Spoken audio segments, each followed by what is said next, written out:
Hello friends, welcome back. Today's video topic is how to copy formula without changing the cell reference in Microsoft Excel. Here I have taken a simple example of different products and their quantity sold from January to April. In the last column, the average is calculated by using formula. And here the requirement is to copy this average column to a new location without changing the cell reference.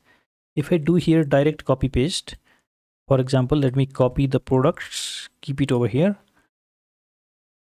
Then copy this average column, then paste it over here.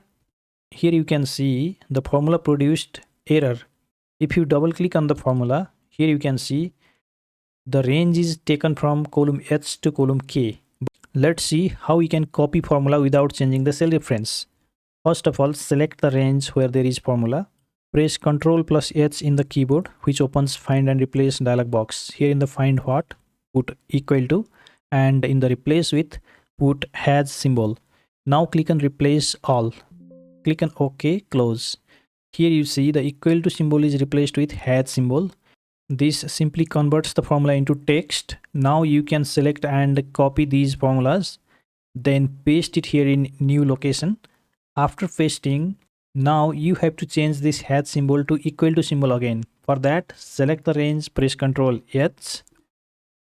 Here in the Find What, put Has symbol, and in the Replace With, put equal to symbol. Now click on Replace All. Click on OK, close, and here you can see now the formula is copied without changing the cell reference. If you double click on a formula, here you can see the range is taken from column B to E. You can now do the same for this range also. Select, press Ctrl H, put Has in the Find What, put equal to in the Replace With, then click on Replace All. So this is how you can copy formula without changing the cell reference in Microsoft Excel.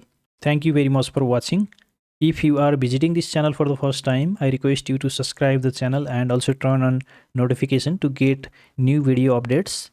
See you again in another tutorial.